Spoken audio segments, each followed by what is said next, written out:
Hey, friends, Yeah. welcome back to the Unblocked podcast. This is where we identify and remove the blocks standing in the way of living the life that you desire. I'm your host, as always, Jessica Smarro, and I'm thrilled to have you all here today. I have a question for you as we start, which is, what if the bravest thing that you could do is quit? Today's guest is no stranger to bold moves. I have Hannah Rose here with me, and she is a licensed clinical professional counselor. I was like, that's like a mouthful. I'm gonna make sure I get that out. A licensed clinical professional counselor, a speaker consultant, and the founder of Rose Wellness Counseling. She's trauma informed, EMDR certified, and fiercely committed to helping people break free from shame, burnout, and self sabotage.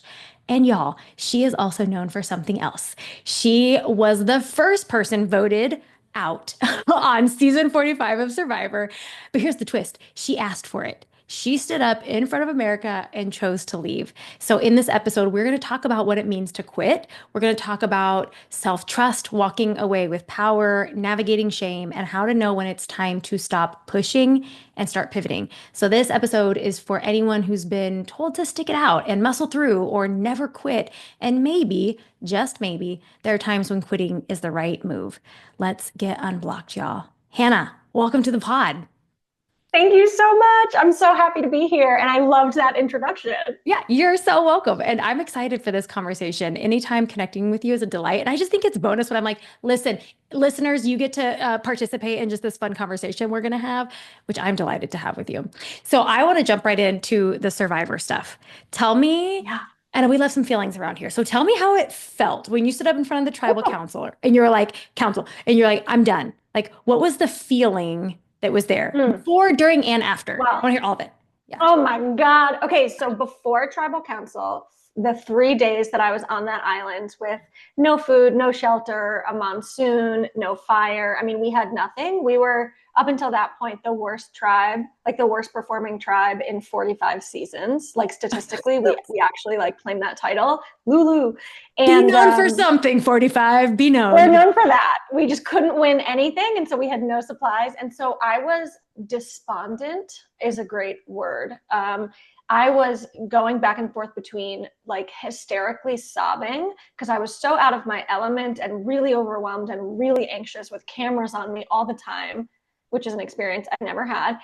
And but then it would switch to, you know what, I'm going to be fine, we can do hard things, this is cool, and I'm on Survivor. And then it would just switch again, and I just felt so emotionally unstable, which is not at all like illuminating of my day-to-day life, which Uh, feels very grounded and peaceful. mhm. So yeah, I was despondent. And then I hadn't really decided to quit or to ask to be voted out until it started drizzling at tribal council. And in that moment, I think I said on camera, everything in my body is telling me not to go back to that camp, which is trauma informed, right? Getting in touch with our bodies and how you're reacting. Yeah. I got a lot of positive feedback from therapists that were watching, but the rest of America was pissed.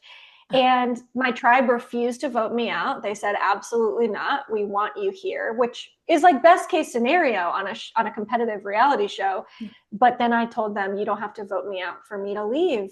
And, the tribe and the host, they were like, oh my God, does that mean you're going to quit? And I was like, I said what I said.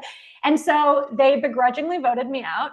And the feeling when Jeff Probst, the host of Survivor, had my torch and said the tribe has spoken and like snuffed out the fire, I have never felt more euphoria in my entire goddamn life than in that moment, because I knew I was going to get a bed. I knew I was going to get a burger, and I knew I was going to shower and brush my teeth. And I know 3 days, I'm not going to minimize it, but it doesn't sound that long. It was the worst, and it felt like 3 weeks. And I've just never been happier than in that moment. And then, of course, there were a lot of other feelings that followed once the show aired. But between that moment and 4 months later, when the show aired, I just felt really secure and confident in my decision and proud of myself and authentic, which is what I preach. Yeah. Okay. So, first of all, the first thing, as soon as you said that, you were like, the euphoria thinking about my bed and a toothbrush. I just want to call that out. Like, because listen, and we're going to talk about gratitude and gratitude shaming, hopefully, in this conversation. But like, just think about that, y'all. Like the things that we take for granted on a daily basis, and you're like, what I would give for my bed and my toothbrush, right? So you're just like Yep. the things we miss. Um, so tell me, I want to hear also what happened when it aired. And you said you got some feedback from therapists who are like, yay, you trauma-informed self, get down with your bad self. Was there Mhm. any other feedback? Oh my God. I have never experienced that volume of hate and vitriol and shame from outside coming at me. Now, I'm not on social media. I do not make myself accessible to strangers. And that is a really positive, healthy choice for me personally. That has changed the quality of my life because I used to be very much on the grid. And so what happened was very angry super fans who felt like I took their spot.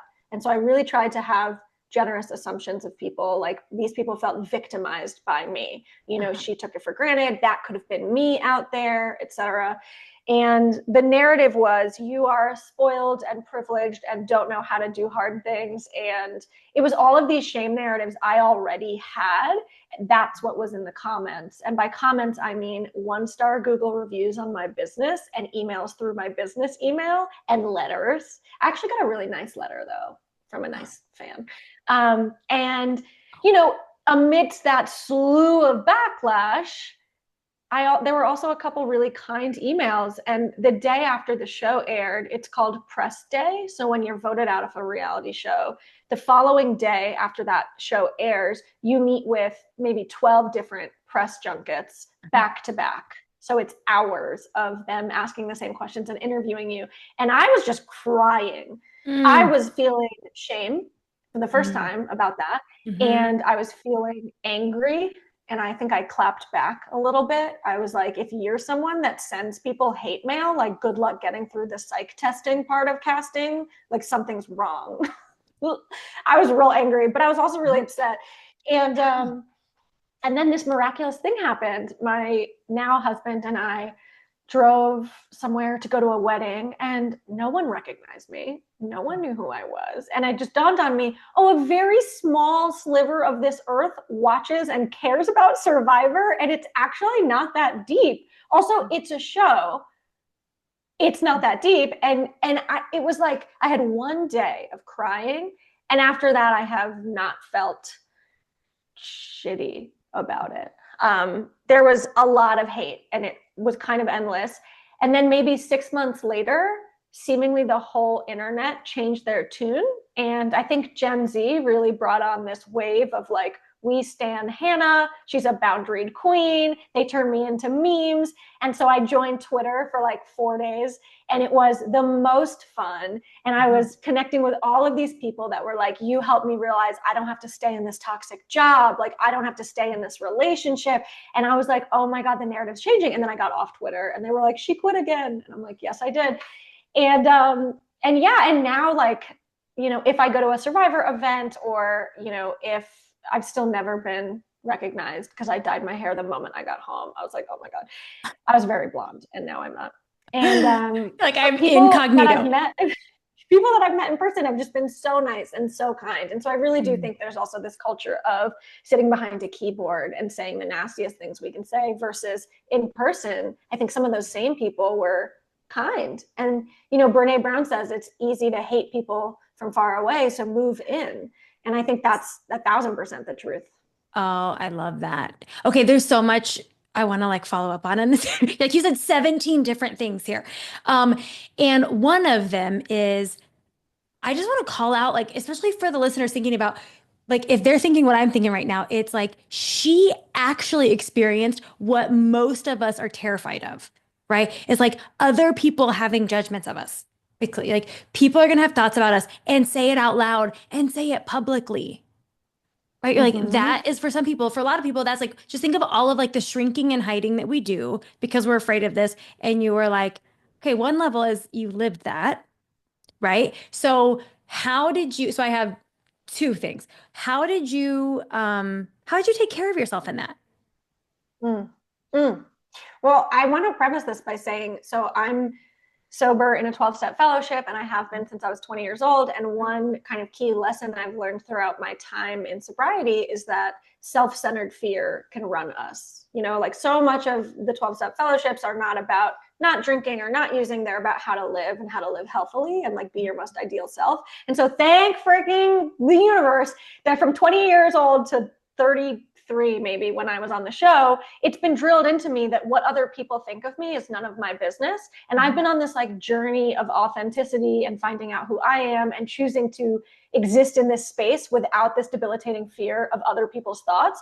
And the reality is that 99% of the time, people aren't thinking about you. They're thinking about themselves. We're human. Like no one cares that much. Yeah. And so for me, going on Survivor was really like a litmus test of how am I going to deal with a larger amount of humans who I don't know that think things of me. And the first response, which is really natural and human, is to want to change their minds and want to defend and want to prove. And I was able to notice it. Like mindfulness practices are huge for me. I was able to notice that urge and let it pass and not act on it. And like, I'm still going to be me. And it helps that friends, family, loved ones know me and support me. I mean, no one in my personal life was like, I'm disappointed in you. Right. When I called my husband after a month of no contact, I mean, he thought I was like starving on an island the whole time. And I was on a pool floaty eating fried food for 3.5 weeks in a hotel in Fiji with my new friends. And he just laughed and was like, that's so you, because I don't tolerate things that don't serve me. I understand sometimes we don't have a choice and we have to trudge. But if something doesn't serve me and I have a choice, I'm going to walk away. And I am grateful that that's been instilled in me. Ma'am, okay, can we stop right there and be like, okay, listen, if we are looking for a mission statement for life, right? I don't tolerate things that don't serve me. That is a relationships, friendships. I mean, of course, there's conflict to work through and conversations, but I ended up I went to subtle flex. I went to Johns Hopkins for graduate school. It's like the coolest thing I've ever done. Anyway, they reached out to me, their magazine, and asked me to write an article for them. And so I wrote this article called The Art of Quitting.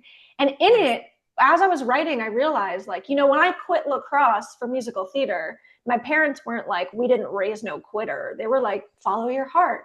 Right. When I left a relationship that just wasn't working, no one shamed me for not sticking it out. It was like, you made a really hard choice and trusted your gut. And it's like, every time I trust my gut, I am not disappointed. And it continues to like, I don't know, manifest in this abundance. And so why would I change that just because there's a camera on me and I know people are going to be upset? Like, no, I'm not willing to do that. Yeah. Okay. Can this be like just walking inspiration for all of us? Like that's because listen, so many people come to me for coaching for this they don't know it at the time, but this is the thing, right? It's like, I don't have the tolerance to leave things that no longer serve me because I'm afraid of the story people are going to tell about me and the hard feelings I'm going to have. And one of those things, which for me personally was such a huge shift, and you said it, which was I noticed that I was wanting to change their minds. And if we can tap into that, the number of times, especially with the close relationship, like with my husband, I would notice and catch myself when it was so hard and sticky and grimy and acidic inside of me. It was during that time. So I'm like, oh man, he is perceiving me in a way that I don't want him to. And I really am trying to change his mind. I'm like, what if I can just let him have, and then of course when you have Mel Robbins, like she wrote a whole dang book about let them, right? I love let them. I love let them. Because it's such a power. I mean, it's a great tagline. I have t-shirts that say it, but it's like truly, if you're like, if I can resist like that, like in yoga, what's it called? Parigraha, right? This like healthy, I know, right? Healthy detachment where you're like, what if I didn't need to change their mind? Right. And then you have the whole skill set of what if I can create safety inside of me for somebody like to not need to change this other person's mind? It's the most freeing. I will say when I was first told, like, no one on this planet thinks of you as much as you think about yourself. Right.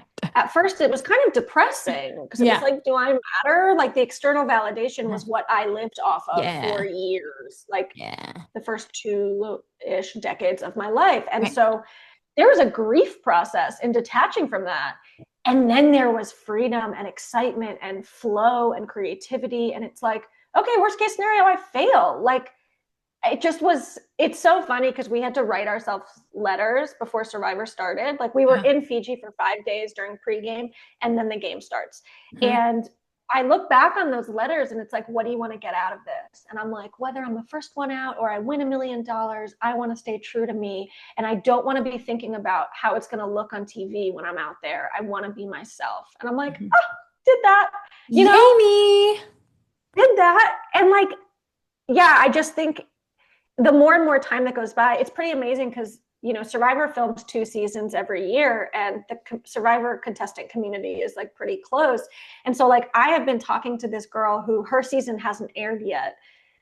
It will air soon, and she had an experience, but we've been talking every day, and it's like I'm able to use my experience to help her. And like, this Yeah. person made it to the end, so we have different game experiences, but the internal emotional, our language is the same. We're both therapists, Yeah. and it's really awesome because I can connect with people going through it. I think later in life I would love to be like a coach for people with reality TV trauma because there is a need for it. Right. Oh my, I can't even imagine. I can't even. Like all the Bravo, all the Bravo I'm fans. deep into season 6 of Summer House. And I'm like, can I counsel you? And I'm like, oh, Yeah. wait, that's Like, codependent. Let me notice and watch it as a fan. yeah. Oh, yeah. Yeah. If anyone's listening out there, yeah, just send them Hannah's way. Yes.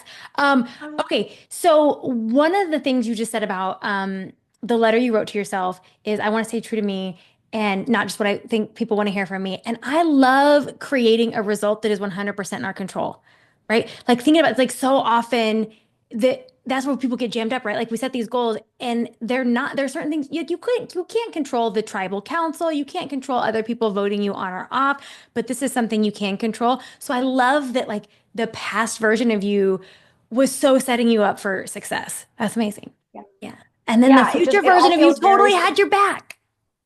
yes, it feels very serendipitous. And I've like trained myself to not talk shit about my past selves, like at Hmm. any age, because Hmm. like she was doing the best she could with what she had. And I look at Survivor me 2 years, almost exactly 2 years ago. It's Uh-huh. not that long ago. And I'm just Mhm. like, good for you. Good for you. That was hard. We can do hard things, We which can is do what they hard named things. the episode because I kept saying it on the show. You're like foreshadowing for like the Glennon. You're like, you're welcome. Glennon probably owes you a You're little welcome. kickback for I that think episode. it was already her podcast name, but in my defense, I never have listened to it. Yeah, yeah, like listen, that was all me. Love this. Okay, the other thing, what I said earlier, there were two things. The other thing I wanted to call out is that you said something like there was a day of crying. Like afterwards, you come, you're like when it aired, you're like there was like a day of crying, and then you got on with your life. And I just want to underline that for listeners, the temporary nature of feelings if you don't hold on to the story, right? Like Yeah, some people, a sliver of America was saying terrible things. You're like, yeah, as a human, I had an emotional experience of that. And that emotional experience is temporary if you don't take on, right? They're like, here's the club. I'm going to say these mean things. And then some of us are like, oh, hand me that club. I'll say those mean things to myself when you leave. You do not do that. exactly.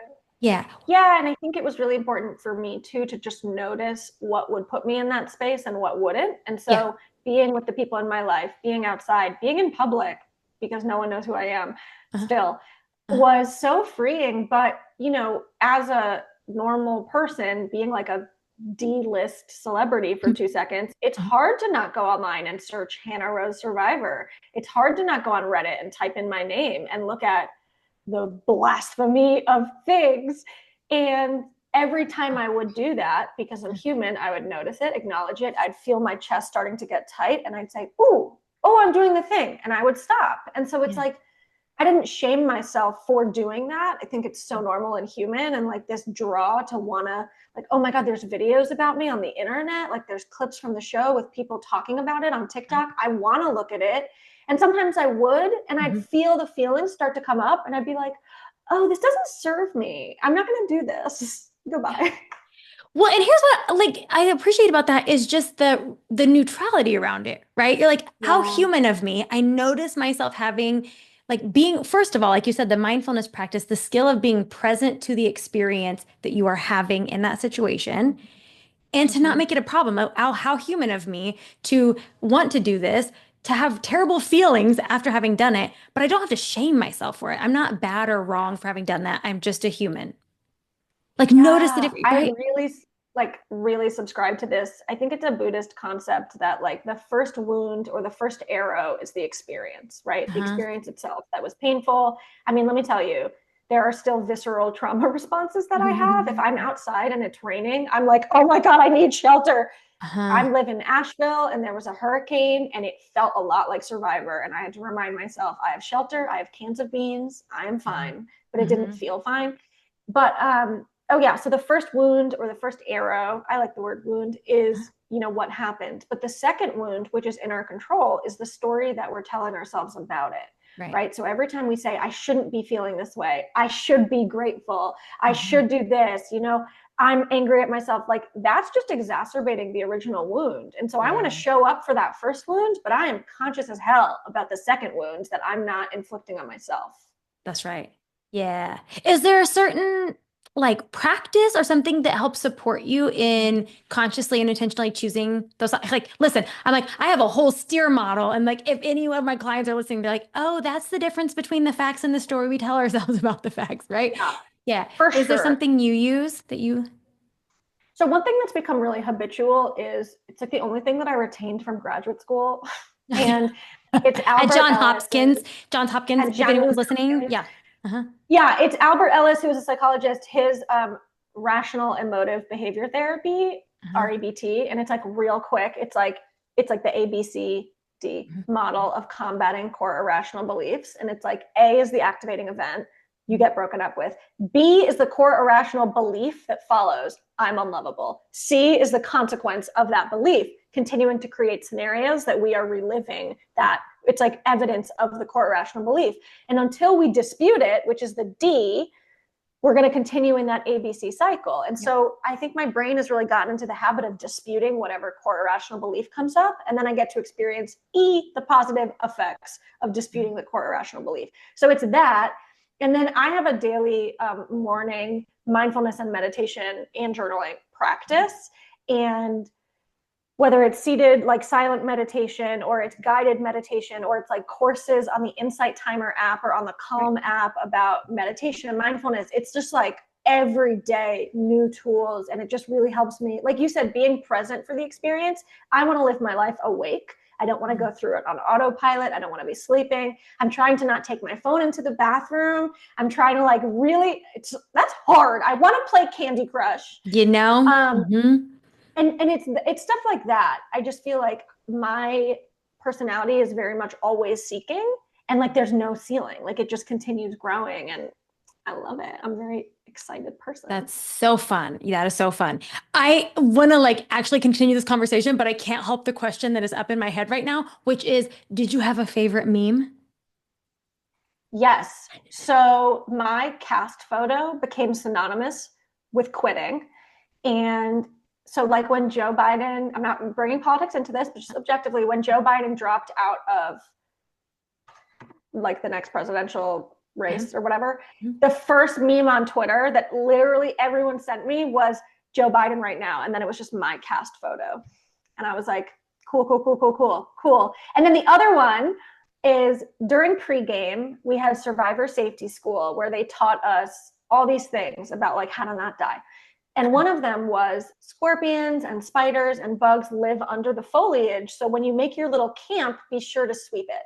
And in that first episode, the only episode I'm in, I'm just, everyone's like trying to put together a shelter without supplies, and I'm just sweeping the ground. And my friend Sean is like, why is Hannah sweeping? Like, we have more important things to do. And so it became a meme that people were like, me at work. And it was like me pretending to be busy at work, and it's like me sweeping the ground. So that was also a favorite one of I mine. freaking love it. Well, thank you. Like, we're just enjoying the humor of it, right? I just had to hear. It's so funny. And So now fun. it's forever a funny story. It's like an icebreaker that I always have in my back pocket. You have the best two truths and a lie, right? You're like, listen, I will always win. I'm every dinner party, I'm win. This is amazing. Yes. Okay. So a lot of people stay in, and you kind of hinted at this, like a lot of people stay in jobs, relationships, even identities, right? Because they're afraid of being labeled a quitter. So what did you have to believe about yourself, right? When you walked away? And I think walking away from survivor, but also you're in recovery, right? Like walking away from use, like whatever that looked like for you, like all of the things. Lacrosse, you even mentioned you're like lacrosse. So right. What did you have to believe about yourself to walk away from Mm. any of those things? Yeah. I mean, I think there's definitely the backdrop of like, my family has their stuff, but they were always supportive, right? And so Hmm. for me, like when I look at privilege, like for me, I had the privilege of having parents that supported me choosing to do whatever it was I was enthusiastic about. And I'm Enneagram 7. I'm an enthusiast. I get enthusiastic about a lot of things all of the time. And my parents were like, do what you want to do. It wasn't like you said you were going to do this, so you have to do it no matter what. And I think that's a more common parenting tool is like we're Mm. teaching that sometimes it's not fun and you just have to do it anyway. And like I've had jobs that I don't like or want to be in that I've stayed in because I need a job, right? Like like I don't just quit things like every single day, Right. but I think we as a society kind of set ourselves up to be in a position of learned helplessness, Mhm. and we don't realize that we have autonomy and we have choice and it's not luck. Like my intentional choices have brought me to the space I'm currently in my life, which include Mhm. leaving a relationship that was Mhm. fine. It wasn't that bad,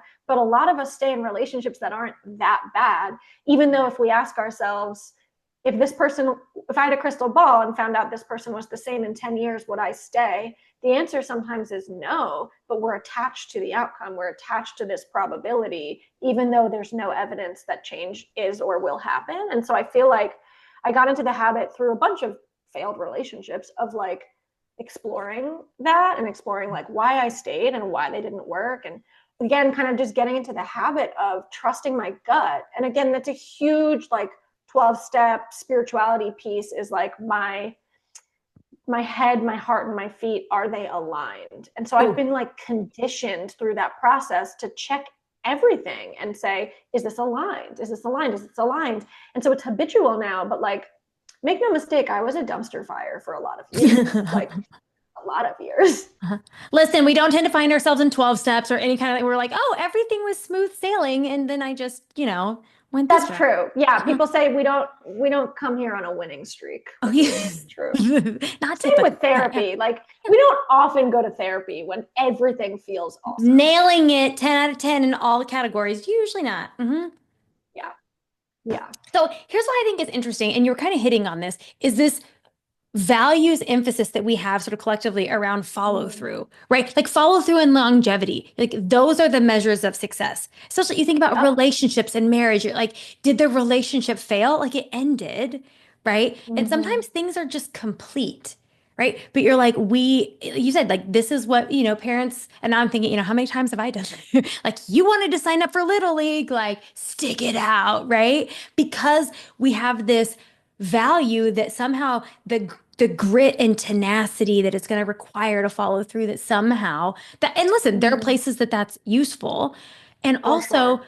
quitting has its place. Like I think I was saying just in the pre-conversation, I was like, quitting is that it's also euphemism for letting go. And how much do people Mm-hmm. desire to be able to let go? Like I will tell you, Exactly. like many episodes back, there was an episode on letting go, and it is the most downloaded episode by like 10, 20x of the other ones. Like people Mm-hmm. desire to let go, but if we call it quitting, right, then our feelings Yeah, are it's the word. It's the word quitting has such a negative connotation. Like uh-huh. I've never really heard people say if like there's a relationship that's just objectively toxic or abusive and Mhm. someone finally leaves, I never hear people say like, "Oh, you quit. You really quit on him. You quit on her." It's Right, like, "Oh my God, thank God you got out." Like, right. oh, and so listen, I think kids do need to, I'm not a parent. Let me Yeah. just preface that. But I do think kids need to learn. Like, listen, you were really adamant about doing this. I do think it's important to follow through till the end of the semester or whatever it Mhm. is. But like, I went to school for therapy and I'm a therapist. I don't see clients anymore. My career has taken a completely different trajectory. And Mhm. I was asked, oh, so you're going to quit the thing that you went to school for? But Mhm. because I was in a place of security about my decision, I was like, yeah, I am, because this is what's calling to me now. And I'm Right. fluid enough to listen to what's calling to me. And I think that's awesome. And it's okay that you don't. This was a parent, by the way. Yeah. Well, but listen, I think what you're hitting at, it's also because it hits on this identity thing, right? And you're like, the essence and identity of me does not get lost because I pivot from being a direct care therapist to being a business owner, right? Or whatever. Or listen, I'm a licensed therapist turned life coach, right? When people are Yeah. like, what do you mean? One of my colleagues who's a Mm-hmm. licensed therapist was like, getting certified as a life coach, wouldn't that be like a doctor going to get their RN? Right? Like, what do you mean?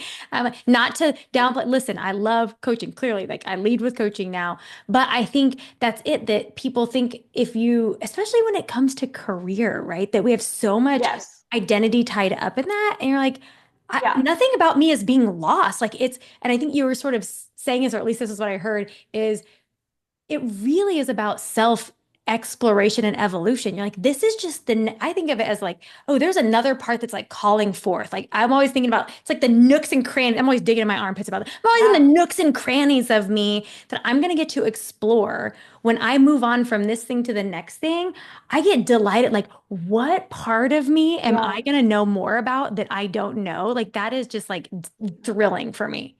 Yeah. So exciting. And it's like parts work. I'm a big fan of IFS, like internal family systems and parts work. And like I have so many different parts. And, we're told like, oh, for wellness, like try to engage with your child's part and like what do they want to do? And I think more overtly, we attach our identity to our career. I mean, when you meet someone new, we often ask, oh, what do you do? And I remember I met someone when I moved to Asheville and she said, what do you like doing? And I was like, whoa, Uh-huh. whoa, what a question. And Right? I do think, though, more covertly or like subliminally, subconsciously, we do it with a lot more things. So, like I said, I'm very enthusiastic. So, like, I'm auditioning for musical theater at the end of the month. I bought a drum set a couple months ago, and now I'm learning the drums all the time. I'm like, I'm a drummer, I'm a musical theater person, I'm a this. Yeah. And I hear people say, like, oh, I've always wanted to do that period. I've always wanted to do that, but period. Or, oh, I'm not really a yogi because I haven't practiced in a long time. It's like, you Yeah. aren't or are something. Yeah. I read this book called The Untethered Soul, and Yeah. I'm really into like books that changed my life. This book Michael changed my life. Singer, come on. Yes, Oh, I and it's just like, am. oh, Uh-huh. I'm just witnessing this very human experience in this like Yeah. meat sack of a body. But like, I get to do whatever I want to do. I don't know. It's really beautiful. And it feels like freeing. Whereas I lived in this cage of this is who I am. It's like when I hear a narrative like, oh, I'm bad at boundaries. Oh, I'm really bad at commitment. I know. It's so finite and concrete. And it's like, I've changed the language for myself because like narrative therapy Yeah. to just be like, oh, I'm working on that. Yeah, Yeah. I've struggled with that in the past. And even Uh-huh. changing the language I use about myself opens Uh-huh. the door a tiny bit for change. It's like the four agreements be impeccable with your word. Ah, okay. Listen, I love me. So we're gonna like nerd out on all the books. I'm like, oh my God, the four agreements. Yes. And yeah, this is a lot of times like, I'll have clients, they're like, I'm a people pleaser, or I'm like, no, no, this is a behavior you engage in. And to your Yes. point, the language matters so much because it's a lot easier, as much as behavior change is hard, it's a lot easier to change your behavior than your identity, right? When you're like, this Yes. is what I am. Like, no, that's why I was just talking with a client about this because we were talking about meditation and like what you're really hitting on with our friend Mickey Singer on the Untethered Soul is like being the observer, right? Like I am the observer of this person. I always call it the human flesh suit. Meat sack works too, right? But the human, the human flesh suit of yeah, like I am not defined by these things. And that's when I Mhm. think letting go and pivoting becomes a lot easier to do. And you're like, oh yeah, I'm just shifting. It's like when you transition from eating breakfast to seeing your first client for the day, you're not like, oh my God, I'm no longer somebody who eats, I'm not a breakfast eater. No, you're just like, I'm just transitioning. And to your point, like I'm all about freedom, right? The freedom formula and all the like that's the freedom is when you can start to loosen the grips on the limitation of like who you are. Yeah, if you want to learn to play the drums, go. Why? Today. Oh, I'm a straight up drummer. I will use that as my identity now. I am a drummer. But even if I'm not that good, I'm a drummer. Yeah. It's like, so I'm really into Peloton and Uh-huh. they always say in Peloton classes, like, you're an athlete. And I'm like, Yeah. no, I'm not an athlete. They're like, you're lifting heavy weights right now. You're an athlete. I'm like, Yeah. yeah, I'm an athlete. Yeah, no, oh my God, I just was coming. Okay, like this, speaking of subtle flexes, I just ran a marathon, like, but Wow. right, thank you. Appropriate response. There, the jokes. Like, how do you know if someone's run a marathon? Like, they'll tell you, right? Because yeah, we're just, terrible, But like, yeah, let's celebrate being insufferable. proud of that. I know, Like, see, I've listen, never run a marathon. I don't want to run a marathon. I am I in don't awe of either. people that run marathons. Reluctant participant. But here was the funny thing is I would find myself saying, like, oh no, no, I'm not a runner. My girlfriend was like, "Ma'am, like you've Yeah, been running for 4 months. You just ran 26." Another subtle flex. You also like ranked number 10. Like what is even? I know exactly. Look at that face. Listen, y'all. Like we are not even doing like subtle brags at this point. I know. The other day I was like, "Am I Usain Bolt?" And my friend was like, "Girl, he was the sprinter. Like no, you are not Usain Bolt." I'm like, "Oh, no, I no. just." But you're in the league. Go You're in sports. the Yeah. I league. was like, but it's so funny, right? Like what we're willing to claim, like, oh, I am literally running long distances and I Mm, won't claim that I'm a runner. But think about the identity things we hold on to that we don't even exactly. have good evidence for, right? Exactly. And so this is like, I remember learning this in school. Oh my God, I did learn something else in school. Yes. Two things. Yes. Yeah. I graduated 10 years ago. So I'm like, And what like, was that? But um, we tend to internalize negative things and externalize positive in terms of this locus of control. So, like, yeah. when something great happens, it's like, oh, that's an external locus of control. Uh-huh. Like, I've told myself for so long, I'm just lucky. I'm just Mm. lucky. Apply to Survivor once, get cast. I'm just lucky. Minimizing how I show up in interviews, that I'm authentic, that all this work I've done on myself. But then if something like bad happens, like, oh, I quit the show, like, I guess I'm just a lazy quitter. And it's like, Yeah. what? So it's Yeah. like externalizing the locus of control with the negative or the positive, and then Mhm. internalizing the locus of control with the negative. And it's like, why? Yeah, Why? because to Why do we quote do this? Pretty Woman, Julie Roberts, like the bad stuff's easier to believe. Hmm. Oh my God, you have a Julia Roberts resemblance. Oh, okay. Well, okay. Hannah's flirting with me now, guys. Have Um, you been told that before? Have you been told no. this? I look, Come yeah, on. I know. Maybe, no, I don't know. Like, am Wow. I blushing right now? You're like, y'all, Hannah You're just told like, me I look like Julie stop. Roberts, and I am now going to for sure be insufferable for the rest of You the day. have a similar smile. You have like such a glowy Oh, smile. You thank you. have Okay, Julia now all Roberts of you, features. if you're listening to this, you have to go watch this on YouTube so you can see the video I if you've do. never seen my mug before, so that you can join Yeah. and then send me all of the messages and DMs and tell me that I am Julie Roberts' doppelganger and then my Yeah. life purpose has been made. Okay, listen. Now, okay, we could just stop the whole conversation there, but we won't. The thing I want to say is about all of that we were just talking about, aside from Julie Roberts, lookalike here, is the question I love to ask people and myself is, how did I create that outcome?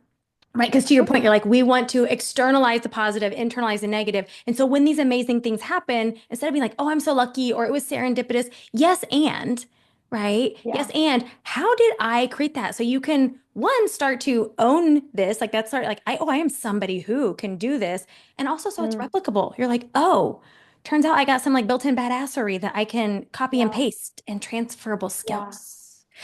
Okay, Yeah. And I think if it wasn't always that way, right, then it's like, well, how did you get to where you are now? Okay, let's look at that. Like, oh, that makes sense. change is possible.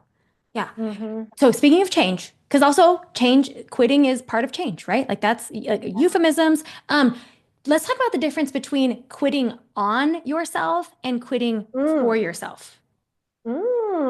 I feel like it's a feeling. Like for Uh-huh. me, again, like I try to be really attuned to my body and like the somatic sensations. And when Mhm. something feels right, it's like flow, it's like ease. It's Yeah. like Bruce Lee's daughter wrote a book about him called Flow Like Water. And it's like about his Mhm. teachings. It's really Mhm. beautiful.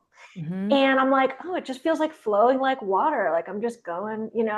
When I'm quitting on myself, I often try to like rationalize it and over Mhm. defend and over prove. And like, I don't get defensive about things that I'm secure about. Right. I only feel the need to like prove and over explain when I'm already insecure about it, or Right. I'm insecure about the relationship and not being seen. But if I'm seeing myself, my desire to have everyone else see me lessens. It's Hmm. crazy. So how do I know? Yeah. I feel like it's so situational and circumstantial, but yeah, I would say tune into what you're feeling. And also, if you are quitting on yourself, like, can you notice it, acknowledge it, name it, and be okay with it? But just be honest about it with yourself. Yeah. Like, I don't think it's about perfection, but it's like, listen, like, was I quitting on myself on Survivor and I could have maybe toughed it out and gotten past the first 5 days of starvation? Maybe, but I didn't want to. And so I didn't. Mhm. Yeah. I think sometimes too, as I like, I when I asked that question, I had not answered it for myself, but I think of also sort of just that idea of like when I'm running from something versus running towards something, like a little bit of, Ooh. right? Yeah, like a little bit of that energy. Like if I'm quitting for myself, like what is this calling me towards?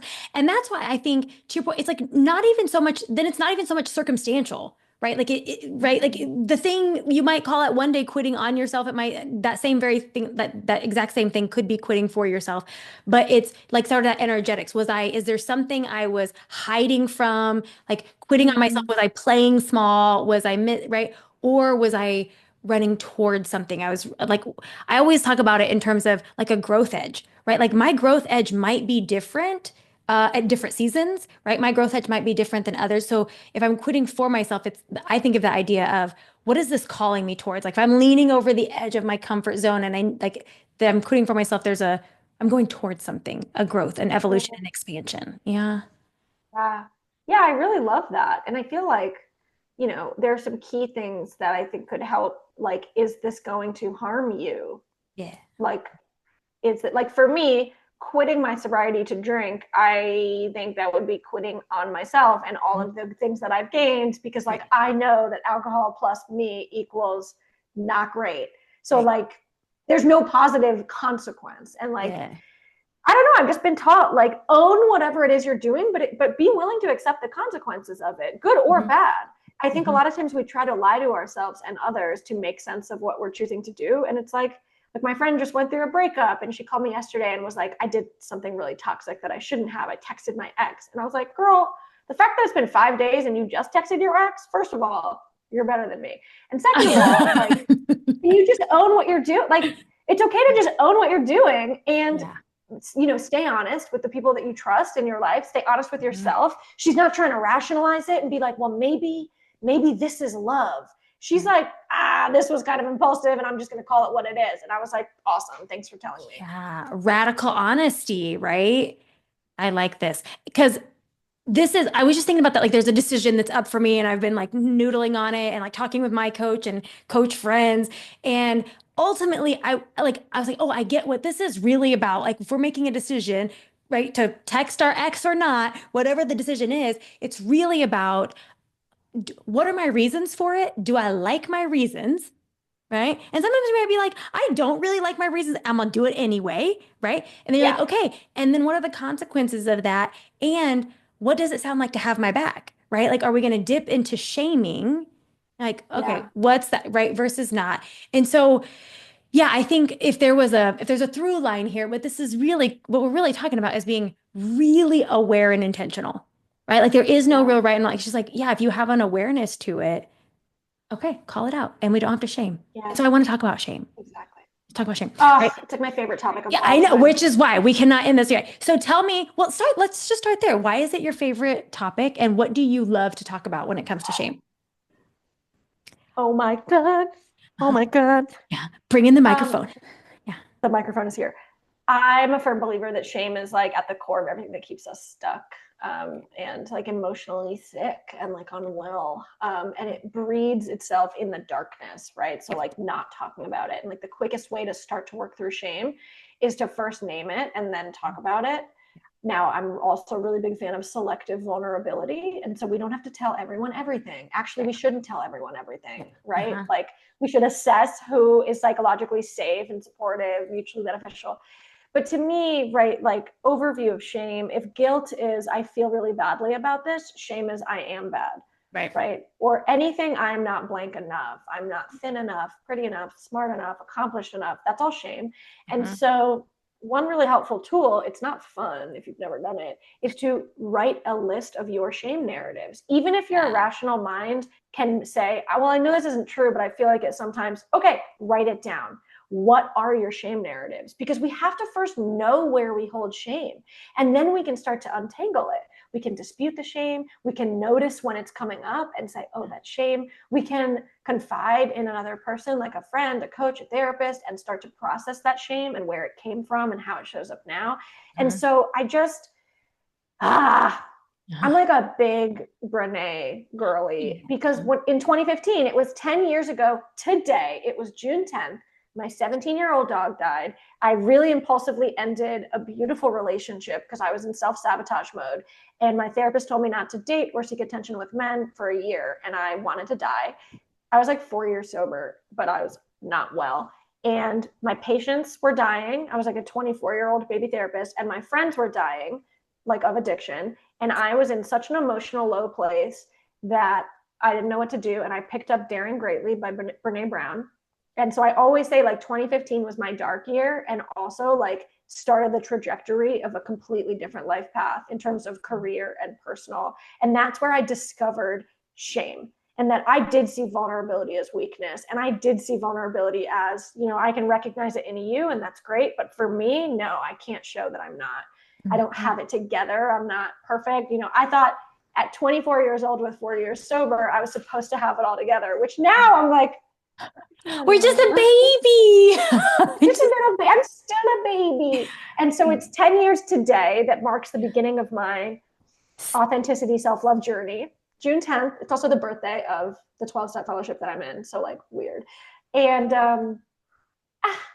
it's This just is crazy that it's June 10th. Yeah, that's amazing. I'm so glad I get to celebrate this with you.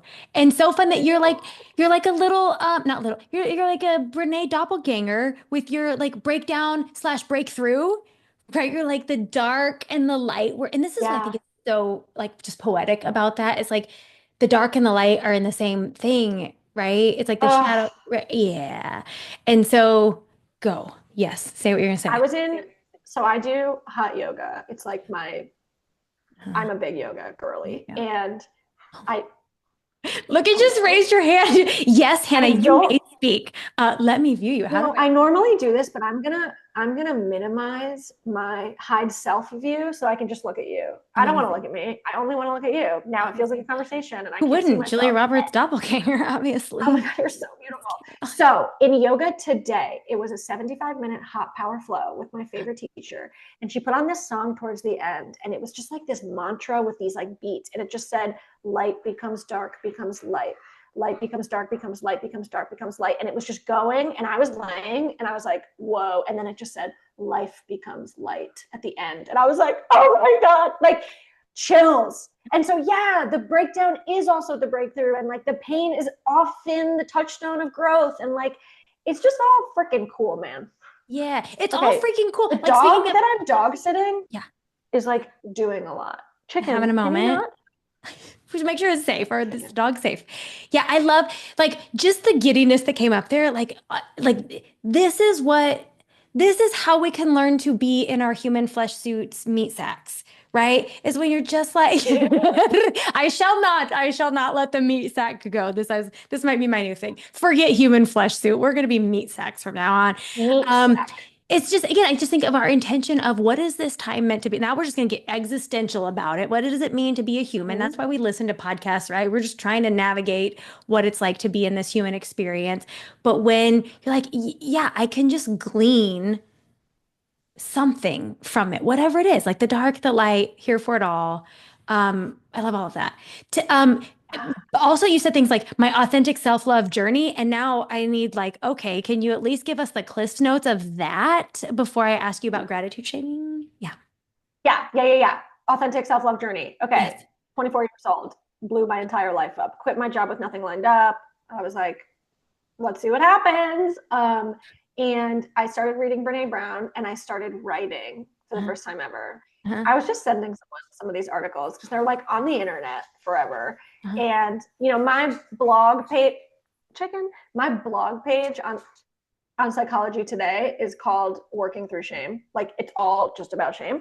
And I used to write for this website called Elephant Journal. And, I think the first post that I did that went, I was like, oh, people are reading this and Mhm. relating to it. Oh my God. Mhm. It was called When We Seek Externally to Fill Internally. And it was like, it started by just being like, I'm so hungry, but I can't eat. Like I'm on this loop. Like I was just like dead inside. And so I started writing because I was like, I guess I'll do that. And then I started publishing it. And then I started getting feedback and connection. And I was like, whoa. And then eventually I made a YouTube channel where I started like talking about all of the things that I was writing about. And it was like, the first YouTube video I made, I was so uncomfortable that I took my glasses off so I'd be like blind because I felt so uncomfortable looking at a camera at myself. And Uh-huh. now I'm like, what's up, bitches? Like it's like the more we do, the less the fear runs our lives. And so at first I was really self-conscious about writing and about making videos and Yeah. public speaking, which I started doing in 2015. And it was like every time I did it, not only did I walk through the fear, but I actually was like, oh, I have something here. And it was like Mm, by doing and putting myself out there and walking through the fear, I started to realize like, oh, I have something that is worth sharing. And mhm. now I'm a believer that we all are inherently worthy of love and belonging and sharing and all of these things. But I didn't believe that about myself. I also Mm. started therapy in 2015 and that changed my life because I was like, yeah, I'm sober, but I've never dealt with any trauma ever. Right. Which can be real rowdy, right? You're like, oh, I'm not numbing out with anything. And now I have all these big feels. Uh-huh. So Yeah, just a now I plug just have for, these spicy memories I've never dealt with. yeah. Yeah. So if you need a little It's plug like for when people therapy. tell you you're so funny. I Uh-huh. saw a meme that was like, when people tell me I'm funny, I'm like, thanks, it's trauma. Right. And Yeah. that I just love and relate to. Yeah. You're like all day long. So true. You like what you were just talking. I mean, there's so much about what you just said there that I find juicy. And one is when you start to you like you use the word authenticity. It's like when you really are like, I'm willing to look at myself. I'm willing to be seen, even if that is just by myself. And then I'm you willing to share that. You're like, I actually run the risk of finding some really cool stuff. Right? You're like, oh, turns out I'm really good at this stuff. And oh, also other people are benefiting from this. Right? So I think it's like Yeah, simultaneously the most selfish and selfless thing that we can do is self-exploration and yeah, self-expression. Yeah. I agree. And like now, I think it's comforting that like if I if I'm everybody's cup of tea all of the time, I am not authentic. I'm For being a sure. chameleon. I am Yeah. not for everyone, and I Yeah. don't need to be anymore. And it's really freeing. It's like, oh, like maybe we're just not a match. And often that comes out with like some kind of negative comment or condescending, patronizing people on the internet who are like, are you Yeah. old enough to talk about this? And I'm like, that used to come up a lot more. Yeah. Oh, oh my, Yeah, I you're might like, be. turns out now we're in this, now that I'm in this age box. But here's what I love. I love this. This is the image I use so often. And I don't care. Anyone listening is probably like, Jessica, for the 756th time. Yes, you're going to get it one more time, which because I really do believe in goodness of fit and like letting that be super neutral. And so I always think of it like puzzle pieces. Right. Like not every puzzle piece goes next to the other one. Right. And we don't make a big deal out of it because we're like, that puzzle Yeah, piece has a place to be. And then another puzzle piece comes here. So sometimes you're like, yeah, that person, I am not their flavor, and that's okay. That doesn't make me it wrong. is It doesn't make them wrong, right? It just gets to be like, it just exactly. is what it is. Yeah. It's just like neutrality. I've been doing a lot of meta meditation, which is like, may you be happy, may you be healthy, may you be at ease. And like, first you do it to yourself. Maybe you do it last. Uh-huh. Ralph COVID Doherty. Is that the dogs for? Yeah, if y'all are not watching the YouTube, there are two dogs involved in this conversation. And so Chicken and Ralph. Chicken and Ralph, I love this. Uh-huh. Sweetie, The there was a meta. thing. Uh-huh. Oh, and Yeah. it's like, picture someone that you love like Yeah. so much. So I like picture my husband or Yeah. like Ralph. And I'm like, may you be happy, may you be healthy, may you be at ease or at peace. And like really just channeling that energy. And then it's like picture someone neutral, like a coworker you never really talk to, or Hmm. whoever it is, and do the same thing for them. Now picture someone you have difficulty with, right? Yeah. It's usually a parent for me. Yeah. A And parent, a politician, any of those things will work. Uh-huh. Yes, Yes. literally meta meditation for them too, which Uh-huh. actually I've never done. That's a really good thing I should do. I never thought about that. I compartmentalize who I give grace to. Anyway, This but is, then you do it for which is someone, totally fine. you do it for Permission someone that slips. like you really struggle with, and Yes. then you offer it to yourself. And I'm Yeah. trying to get in the practice of doing it every day because I don't want to have this internal friction. Whether some, it's like when someone cuts me off in traffic, I try to make my first thought, maybe they have a sick dog in the back seat and they're going to the vet, right? Like generous Generous assumptions of assumptions. people Yes. totally changes my reaction to the world. And I get to be like on this cloud of chilling. Yeah. And it's so much better. It's so much better. It's so much. And listen, we all we have our growth edges on that. Like I'm telling you, this is why I'm like service people, like customer service and like vendors of any kind. I'm like, those are my gurus. This is where the meta. I'm like, ooh, may you be happy. Can I not make this person wrong? Yeah. I want to. Some part of I me did wants to, that but to your today. point, it's our poison, right? It's like if I'm, It's our poison. yeah. I did that today because of the hurricane that was here. We lose power all the time now. Uh-huh, And we've been trying to get a generator since April. uh-huh. And we've been waiting on this quote. And every time I call them, they're like, we'll get it to you today. And it's been since April. So again, I called today and I was just like, I know this isn't your fault. And I'm not angry. I'm really frustrated that this is happening. And she was like, oh my God, I'm so sorry. And I was like, but it's not on you, it's not on you and it's okay. And she was like, it's been so stressful here. Like we're in a temporary location. And it was like, humanizing. Yeah. Right. And then they sent us the quote and it was incorrect. And I was like, we're going to go with Excuse. another business. We're just going to go with another business for the propane. Okay. Okay. Like Turns out let me get my goddamn generator. you are not for me. Goodness of fit puzzle piece. They were not your puzzle piece. See, just this and Yeah. breathe. Okay. Yeah. Talk to me about gratitude shaming. Okay. So this is a thing that until someone tells me otherwise, I'm pretty sure I coined this term and I made it up. Amazing. We'll go with that. Because I've Okay, never heard anyone internet talk. world, tell us, podcast Tell listener, us if you've heard this before, write in. Tell if us it everything. existed Okay. before like 2016. Let me know Yeah. because Okay. I've been talking about it for a minute. Uh-huh. And I've seen this a lot in recovery because like gratitude is such a thing, which is Mhm. great. It should be. Mhm. However, authentic gratitude, really acknowledging, wow, I'm really grateful for this. Like I make gratitude lists every morning of things I'm actually grateful for. Right. That's really different. Cultivating gratitude is really different than going through pain, going through stress, going through frustration and saying, I should be grateful right now. And what it does is it takes whatever the wound is, pushes it down and slaps inauthentic gratitude on top of it. Now, having perspective is important, right? Like sometimes when I can't sleep, I'm like, you know what? At least I have a bed. Because for 3 days in Fiji, I didn't have a bed. And I still think about it every night. And like perspective can be a great tool. But when we say, oh my God, work is really stressing me out, but I know I shouldn't be stressed. I should be grateful I have a job.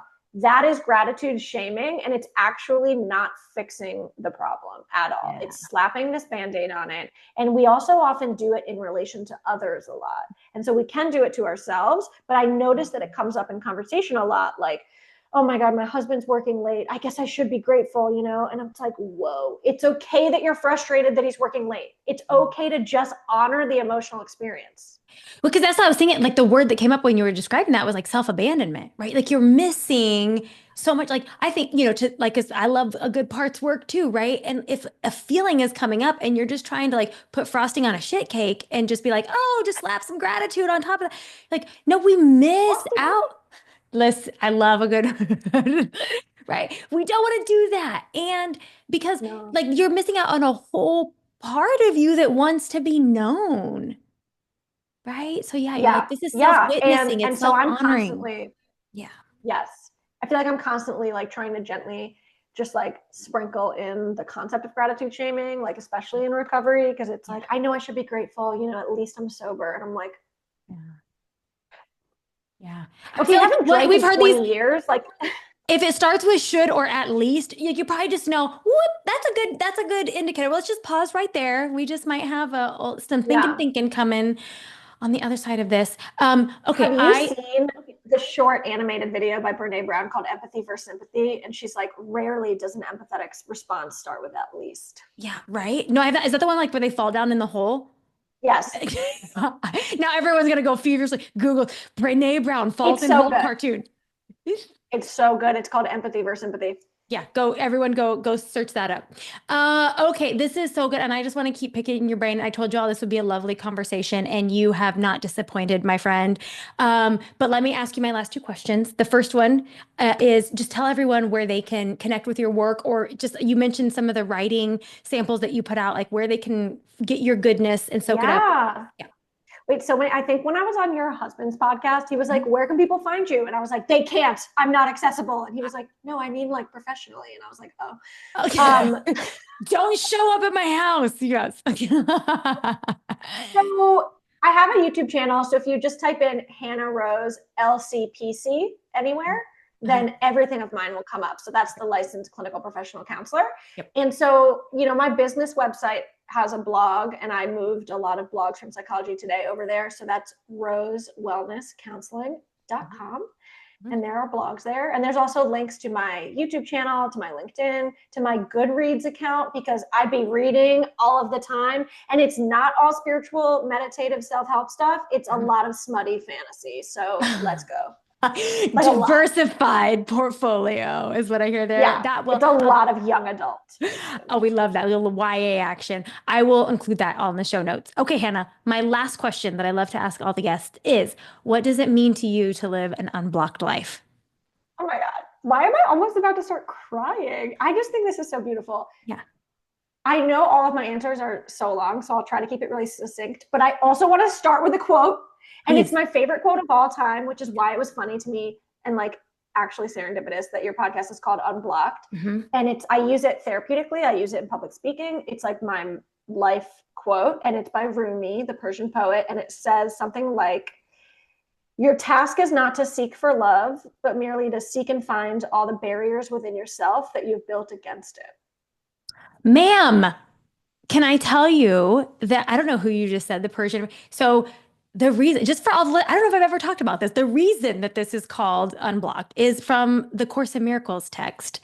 And right. And it starts out by saying, like, the purpose of this course is not to teach you what love is. That's beyond what can be taught, right? The purpose is to remove all the blocks to the awareness of love's presence.